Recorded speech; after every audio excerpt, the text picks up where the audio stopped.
నమస్తే, welcome to Leo. మనతో ఉన్నారు పొలిటికల్ అనలిస్ట్ శ్రీలీల గారు. నమస్తే అండి. నమస్తే.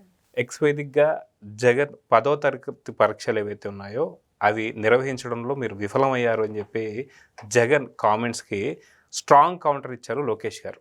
సో ఈ కౌంటర్ని ఎలా చూడాలి? నిజంగా జగన్ హయాంలో 2019-24 దాకా నిజంగా విద్యార్థులకు కావచ్చు లేదా ఉపాధ్యాయులకు కావచ్చు తగిన న్యాయం చేశారా లేదా సహాయం చేశారంటే ఏం చెప్తారు? ఫస్ట్ జగన్మోహన్ రెడ్డి గారు దీని గురించి మాట్లాడుతున్నారంటేనే ప్రతి ఒక్కరికి గుర్తొచ్చేది 10వ తరగతి పేపర్లో కొట్టేసిన జగన్మోహన్ రెడ్డి కూడా ఈ రోజున 10వ తరగతి పరీక్షల గురించి మాట్లాడటానికి హక్కు ఉందా? చాలా హాస్యాస్పదంగా ఉంది అనేది. అసలు ఈ రీవాల్యుయేషన్ అనేది, అదేవిధంగా సప్లిమెంటరీ, బెటర్మెంట్, ఇవన్నీ కూడా ఎప్పటి నుంచో వస్తున్నాయి. ఈరోజు కొత్తగా వచ్చేది ఏంటండి? వీళ్ళు కావాలని చెప్పేసి ఏదో ఒకటి వీళ్ళ సైకో మనతత్వానికి, అదేవిధంగా వీళ్ళ సైకో ఆలోచనకి దీనికోసం మాట్లాడుకోవటమే తప్పించి ఎక్కడైనా సరే అదేం పెద్ద నేరమా ఘోరమా ఏముంది దాంట్లో? మనం గతంలో చూసుకుంటే ఎన్ని వేల మంది రాశారు, ఎన్ని వేల మంది మళ్ళీ రీవాల్యుయేషన్కి వెళ్తే మళ్ళీ కూడా వాళ్ళు కొంతమంది ఉత్తీర్ణులు అయ్యారంటే జరుగుతున్నాయి. అవన్నీ సహజంగా వచ్చే ప్రక్రియే. మరి ఈ రోజున వాళ్ళు దాన్ని పదే పదే మాట్లాడటానికి ఎందుకు అంటే వీళ్ళు చేసిన తప్పుల్ని ఈ రోజున ప్రపంచానికి చెప్పే విధంగానే ఉంది. ఇది వాళ్ళు చేసిన తప్పులే వస్తాయి. ఇది అయితే 10వ తరగతి పరీక్షల గురించి జగన్ మాట్లాడుతున్నప్పుడు చాలామంది ఏపీ ప్రజలు అడుగుతుంది ఏంటి అంటే, నువ్వు గ్రూప్ 1 పరీక్షల్లో ఎలాంటి అవినీతి జరిగింది, అక్రమాలు జరిగాయి, డ్రైవర్ భార్యలతో పేపర్ దిద్దించినటువంటి ఒక వైనం, అదే కాక పిఎస్ఆర్ ఆంజనేయులు లాంటి వాళ్ళని అరెస్ట్ అయ్యి ఇప్పుడు జైల్లో ఉన్న సంగతి. అయితే ఇవన్నీ కూడా వాళ్ళ హయాంలో జరిగిన తర్వాత ఈ పరీక్షల గురించి మాట్లాడుతున్నప్పుడు అది గుర్తు తెచ్చుకుంటున్నారు. కానీ జగన్కి ఆ మాత్రం ఇంగిత జ్ఞానం లేదా? ఎందుకని మళ్ళీ ఏదో అంటారు తెలుగులో సామెత, గాడిదని లేపి తన్నించుకున్నట్టు, ఎందుకని ఇలాంటి తన్నించుకునే ప్రయత్నాలు చేస్తున్నారంటే ఏం చెప్తారు? వీళ్ళ ఏదో ఒకటి చేద్దాం అనుకుంటారు. అది చేద్దాం అనేది ఏమవుతుందంటే తిరిగి వాళ్ళకే బెడిసి కొడుతుంది. నలుగురు నవ్వుతారు అంటే నవ్వితే నవ్వనివ్వండి, వాళ్ళ పళ్ళే బయట పడతాయి కానీ మాకేంటి సిగ్గు అనేటట్లున్నారు వీళ్ళు ఇప్పుడు. మరి అలానే ఉంది. నవ్వినా పర్లేదు కానీ మేము చేసే పనులు మాత్రం మేము చేసుకుంటూనే ఉంటాము, ఇలానే మాట్లాడతాం. ఒక జగన్మోహన్ రెడ్డే కాదు, వాళ్ళ బ్యాచ్ అంతా ఈ రోజున యూట్యూబ్లో చూడనివ్వండి, లేకపోతే ఎక్స్లో చూడనివ్వండి, అదేవిధంగా ఫేస్బుక్లో చూడనివ్వండి, ఏ విధంగా వీళ్ళ వికృత చర్యలు, వాళ్ళ మాటలు, వాళ్ళ ఆలోచన విధానం ఎలా ఉంది అని చూస్తూ ఉంటే 10th క్లాసు గతంలో చూసాం. ఎంతమంది పిల్లలు మరి ఏడ్చారు వాళ్ళ గురించి మాట్లాడుకుంటే. ఎక్కడైనా సరే పాస్ అవ్వటం, మరి ఏదైతే ఫెయిల్ అవ్వటం సహజంగా జరిగేది. వాళ్ళు ఏదైతే రాసిన అక్కడన్న ఎవరైతే వాల్యుయేషన్ చేస్తారో వాళ్ళకి అర్థమవుతుంది మ్యాటరు. ఇదిగో వీళ్ళు ఈ విధంగా రాశారు, దీనికి మార్కులు వేయాలా వేయకూడదా అనేది వాళ్ళ దాని మీద ఆధారపడి ఉండిద్ది. టీచర్లకు తెలుసు కదా పిల్లలు ఏ విధంగా చదువుతారు, వాళ్ళ ఆలోచన విధానం ఎలా ఉంది, వాళ్ళు రాసి క్వశ్చన్కి ఆన్సర్ రాసే దాని దగ్గర అర్థమైపోతుంది. మరి అప్పుడు సరే ఇక్కడ కూడా ఓ తప్పు ఎక్కడుందంటే అండి, గతంలో 2019 నుంచి 24 వరకు చేసిన ప్రభుత్వం మరి పరిపాలనలో ఏ విధంగా చేసిందంటే ఎవరి పనిని వాళ్ళను చేసుకొనివ్వలేదు. ఆ రోజున ఎక్కడా కూడా వీళ్ళ మీద చర్యలు తీసుకోలేదు.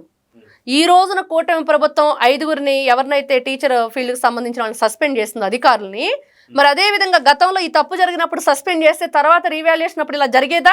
కౌంటింగ్ ఇప్పుడు ఏదైతే పేపర్లో దిద్దేటప్పుడు కరెక్షన్స్ గతంలో ఇలా జరిగింది, మేము ఒళ్ళు దగ్గర పెట్టుకొని ఈ పని చెయ్యాలి, పిల్లల జీవితాలతోటి మళ్ళీ వీళ్ళు అప్లై చేసుకోవటం, మళ్ళీ రీవాల్యుయేషన్ చేయటం, ఇదంతా ఉండకుండా ఉండాలంటే ఒకేసారి మనం ఈ రోజున సస్పెండ్ అనేది జరిగితే ఈ రోజున వాళ్ళ మీద కక్ష లేకపోతే ఇంకోట కాదు, మీ పని మీరు సక్రమంగా చెయ్యలేదు కాబట్టి మీకు శిక్ష. అది తెలియ చెప్పాలి. కాబట్టి కూటమి ప్రభుత్వం ఒక సరైన నిర్ణయం తీసుకుంది. ఇక్కడ కొంతమంది అంటున్నారు బయటపడిపోయింది, మేము తప్పు చేసామని ఒప్పుకున్నట్లే కదా 5గురిని సస్పెండ్ చేస్తే అంటే కానే కాదు. తప్పు చేసినట్లు ఒప్పుకున్నట్లు ఎలా అవుతుంది? ఎవరు తప్పు చేశారు? అక్కడ ఉన్న అధికారులు తప్పు చేశారు. అక్కడ పిల్లల జీవితాలతోటి ఎవరు ఆడుకున్నారు అంటే వైఎస్ఆర్సీపీ పార్టీ గతంలో వాళ్ళ పరిపాలన ఉన్నప్పుడు ఎక్కడా కూడా తప్పు చేసిన వాళ్ళ మీద వీళ్ళు చర్యలు తీసుకోకపోవటం వల్లనే ఇది జరిగింది. మరి ఎక్కడైనా సరే మనం చూస్తున్నాం, ఎక్కడైనా పోలీసులు వాళ్ళ డ్యూటీలు ఎక్కడైతే వదిలేశారో ఈ రోజున శిక్షగా వాళ్ళు అనుభవిస్తూ జైల్లో జీవితాలు గడుపుతున్నారో, మరి ఎవరిని కూడా ఎవరి పనులు కూడా వీళ్ళు చేసుకొనివ్వలేదు. వీళ్ళు కూర్చోమంటే కూర్చోవాలి, నుంచోమంటే నుంచోవాలి, వీళ్ళని ఎవరిని అరెస్ట్ చేయమంటే చేయాలి, బాధితుల మీదే కేసులు పెట్టే పరిస్థితి వైఎస్ఆర్సీపీ పార్టీ హయాంలో. అయితే గతంలో మనం చూసుకుంటే ఉపాధ్యాయులకు సంబంధించి ఇప్పుడు అంటే ఇది మొదటి సంవత్సరం అనుకోవాలి, ఎందుకంటే సంవత్సరం కూడా పూర్తిగా గడవలేదు.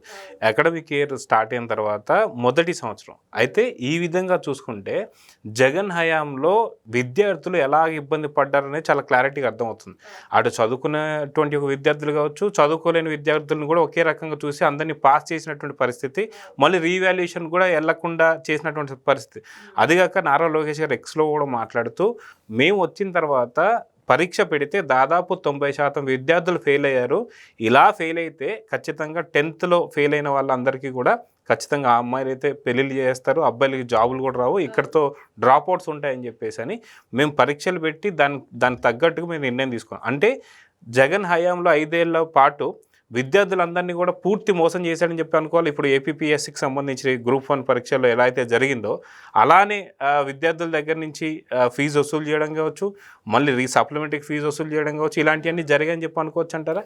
అలానూ జరిగింది. అదేవిధంగా ఫెయిల్ చేశారనుకోండి, రేపు ఇంటర్లో ఫీజు రియంబర్స్మెంట్ అడిగే పని ఉండదు కదా, అది వీళ్ళు ఇవ్వాల్సిన పని ఉండదు కదా, అక్కడ కూడా కుదింపు చేసుకోవచ్చు. ఈ విధంగా ప్రతి ఒక్కటి దేంట్లో చూసుకున్న వీళ్ళ జేబుల్లో డబ్బులు వేసుకోవడానికే ప్రయత్నించారు తప్పించి మరి పిల్లలకి మంచి విద్యను అందిద్దాం. మరి డిఎస్సి ఉంటే కొత్త టీచర్లు వచ్చేవాళ్ళ, మరి ప్రతి సబ్జెక్టుకు ఒక టీచర్ ఉండేవాళ్ళ. మరి అదేవిధంగా గవర్నమెంట్ స్కూల్స్ని ఎన్నింటినీ వీళ్ళు ప్రైవేట్లో విలీనం చేసేశారు, ఎన్ని స్కూల్స్ని అసలు లేకుండా రద్దు చేసేశారు. ఎంతమంది పిల్లలు ఈ రోజున ప్రైవేట్ స్కూళ్ళల్లో జాయిన్ అయ్యారు, వేల సంఖ్యలో. మరి ఈ విధంగా చేసిన దానికి ఎవరు కారణం అంటే జగన్మోహన్ రెడ్డి. మరి ఆ ప్రభుత్వంలోనే ఇట్లాంటి అన్నీ కూడా జరిగినాయి. మరి ఎక్కడ పిల్లలు నష్టపోయారు, ఎక్కడ వీళ్ళంతా కూడా వాళ్ళ ఏదైతే డ్యూటీని విస్మరించి మరి ఎక్కడ ఎలా అయినా మనం వాల్యుయేషన్ వేసేసినా పర్లేదు, మళ్ళీ ఫీజులు కట్టుకుంటారు, మళ్ళీ వీళ్ళు ఎగ్జామ్స్ రాస్తారు, మళ్ళీ మనం రీవాల్యుయేషన్ చేయొచ్చు, మళ్ళీ అప్పుడు చూద్దాం అన్నట్లుగా వీళ్ళు కూడా అదే దానిలో నడిచారు.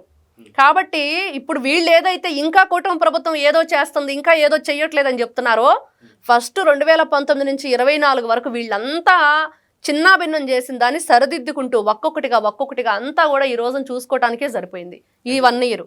అయితే అదిగాక 2019-24 దాకా మద్యం షాపుల దగ్గర నించోబెట్టారు మా కరోనా టైంలో చూసాం. అదిగాక సినిమా థియేటర్ల దగ్గర, అదిగాక వాళ్ళకు కొన్ని యాప్లు పెట్టి టాయిలెట్ సీట్ల ఫోటోలు తీయడం కావచ్చు, అదేవిధంగా అక్కడ ఏదైతే స్కూల్ కన్స్ట్రక్షన్ సంబంధించి ఇసుక ఏవైతే ఉంటే వాటిని కూడా ఫోటోలు తీసి పెట్టడం కావచ్చు, ఫేస్ యాప్లు కావచ్చు, ఇలాగ భ్రష్టు పెట్టించింది జగన్. అయితే మళ్ళీ వీళ్ళు ఏ మొహం పెట్టుకుని ఇలాంటి ఎక్స్లో ఇట్లాంటి మాటలు మాట్లాడుతున్నారంటే దీన్ని ఎలా చూడాలంటే, ఇక్కడ వీళ్ళకి సభ్యత, సంస్కారం, గురువుల పట్ల గౌరవం ఏదీ లేదు. అట్లాంటి గౌరవం ఉన్న వ్యక్తి అయితే 10వ తరగతిలో పరీక్ష పేపర్లు కొట్టేసి ఈ రోజున అక్రమాస్తుల కేసులు 16 నెలలు జైల్లో ఉండొచ్చి ఈ రోజున ముఖ్యమంత్రిగా చేసిన తర్వాత ఒక రాష్ట్రానికి మరి అతనితో పాటు మంత్రులుగా, ఎమ్మెల్యేలుగా, మరి పోలీసులుగా, అప్పుడు పోలీసులుగా పనిచేసిన ఐఏఎస్లు, ఐపీఎస్లు కూడా జైలు శిక్ష అనుభవిస్తున్నారు. రకరకాల కేసుల్లో 420 కేసుల్లో కూడా ఉన్నారు. మరి ఏపీపీఎస్సీ ఎగ్జామ్లో మరి వీళ్ళు చేసిన దారుణమైన అవినీతి, పిల్లల జీవితాలతో ఏ విధంగా వీళ్ళు ఆటలాడారు, మరి ఇవన్నీ మనకు కనిపిస్తూ ఉన్నాయి. ఇట్లాంటి వ్యక్తులు మరి వీళ్ళకి గురువుల పట్ల ఎట్లా వస్తుందండి గౌరవం?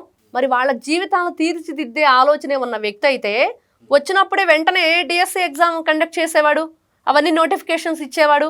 అదేవిధంగా ఎవరైతే ఉద్యోగాలు లేకుండా ఉండేవాళ్ళో వాళ్ళకి నిరుద్యోగ భృతి లేదు, అది ఇచ్చేవాడు. మరి వాళ్ళ కోసం ఉద్యోగ కల్పన చేసేవాడు. మరి ఫిష్ మార్ట్లను అవి పెట్టి ఏనాడు అనుకోలేదప్ప ఇక్కడ ఫిష్ మార్ట్ వస్తుందని చెప్పి ఎవరైనా చెప్తారా ముఖ్యమంత్రి? అట్లాంటి మటన్ మార్ట్లు, ఫిష్ మార్ట్లు పెట్టేసి అవి కూడా కొంతకాలం నడిపించి వదిలేశాడు. డిగ్రీలు చదువుకున్న పిల్లలకి చేపల కొట్టు పెట్టిస్తానంటాడా ఒక సమర్థవంతమైన నాయకుడు?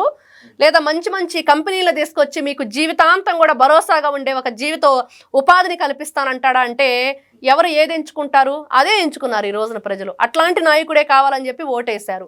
మరి ఈ రోజు కూడా ఈ ఫిష్ మార్ట్లు నడుపుకునే వాళ్ళు ఇట్లాంటి పిచ్చి మాటలు మాట్లాడుకుంటూ మాకేదో ఉంది ప్రేమ, మేమేదో చేయబోయాము, చేయనీయకుండా చేశారంటే మీరు చేయబోయింది అదే.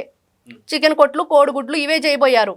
జంతికలు, అప్పడాలు అయ్యే కంపెనీలు తెచ్చారు కాబట్టి ఈ రోజున మీరు పక్కన కూర్చున్నారు. మీకు ప్రజల పట్ల ఉన్నది, గురువుల పట్ల ఉన్నది, విద్యార్థుల పట్ల ఉన్నది, ఇదే మీ గౌరవం అనేది అర్థమవుతుంది. అది ఇందాక అన్నట్టుగా ఆ గాడిదని లేపి తండించుకున్నట్టుగా గతంలో అన్నీ కూడా గుర్తు చేస్తూ లోకేష్ గారు మాత్రం చాలా స్ట్రాంగ్ ట్వీట్ ఇచ్చారు.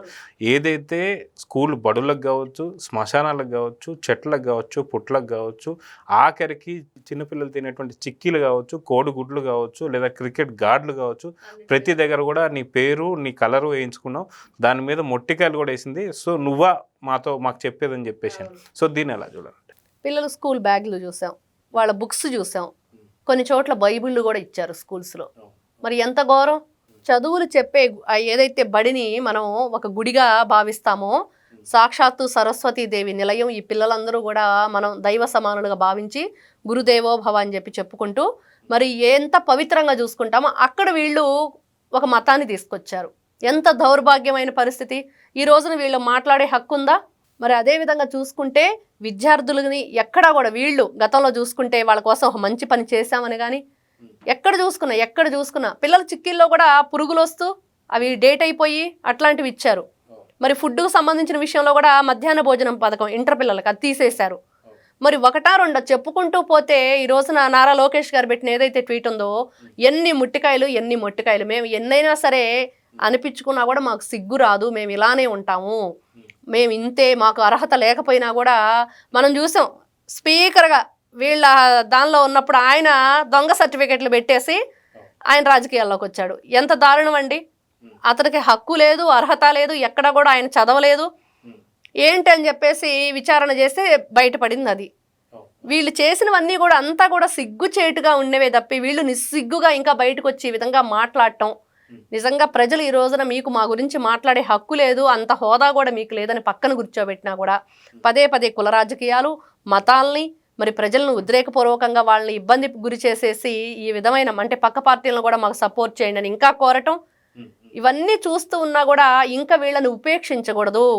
నిజంగా ప్రజలు ఈ రోజున ఒక్కొక్కటిగా అంటే ఇంకా అడిగించుకోవడానికి మీరు చేసిన పనులన్నీ కూడా ఇంకా పదే అడిగించుకునేటట్లే ఉన్నాయి. కానీ ఎక్కడ మేము చేసాము, మేము ఈ విధంగా మరి మా పరిపాలన ఉంది, మేము ఈ రోజున ఇంతకు తగ్గి 11కు పరిమితమై పక్కన కూర్చున్నా కూడా మాకు ఇంకా బుద్ధి రాదు అనే విధంగానే ఉంటుంది తప్పించి ఎక్కడా కూడా వాళ్ళు మరి మేము తప్పు చేశాము, మరి ఈ తప్పుకి మరి ఎక్కడ కూడా మనస్సు ఇది కానీ ఆలోచన కానీ ఎక్కడ వాళ్ళు గురవ్వట్లేదు. అదేవిధంగా ఎదుటి వాళ్ళని ఇబ్బంది పెట్టడానికే మరి ఈ రోజున 10వ తరగతి పిల్లల పరీక్షా ఫలితాల గురించి వీళ్ళు చేసిన తప్పుడు ప్రచారం, వీళ్ళ బ్యాచ్ అంతా కూడా మరి సోషల్ మీడియా వేదికగా మాట్లాడుతున్న మాటలు మరి ఎవరెవరో చెప్పుకుంటారు, అందరూ చెప్పుకునే వాళ్ళు మాకు 10th క్లాస్లో అన్ని మార్కులు వచ్చినాయి, మేము స్టేట్ ఫస్ట్, మరి లేకపోతే డిస్టిక్ ఫస్ట్ అని చెప్పుకుంటూ పిచ్చి మాటలు మాట్లాడుకోవడమే తప్పించి మీ నాయకుడు ఎలా ఉన్నాడో మీరు కూడా అలానే ఉన్నారు. ఈ పిల్ల సైకోలన్నీ ఆ పెద్ద సైకోకి వత్తాస వేసుకొని మాట్లాడే వాళ్ళే తప్పించి ఎవ్వరికి కూడా ఎక్కడా కూడా మీరు ఇంత మంచి చేశారనేది వాళ్ళ చరిత్రలో మనకు ఎక్కడ చూపించట్లేదు. సో చూద్దామండి, ఖచ్చితంగా జగన్ చేసిన ట్వీట్కి లోకేష్ గారు చాలా స్ట్రాంగ్ ట్వీట్ అయితే ఇచ్చారు. ఖచ్చితంగా ఇలాంటి రిపీట్ అయ్యే కొద్దీ జగన్కు ఉన్న కొద్ది పరువు కూడా పోతుంది. సో అది ఆలోచించాలని చెప్పి అయితే కోరుకుందాం. నమస్తే. Please subscribe to Leo News for more videos.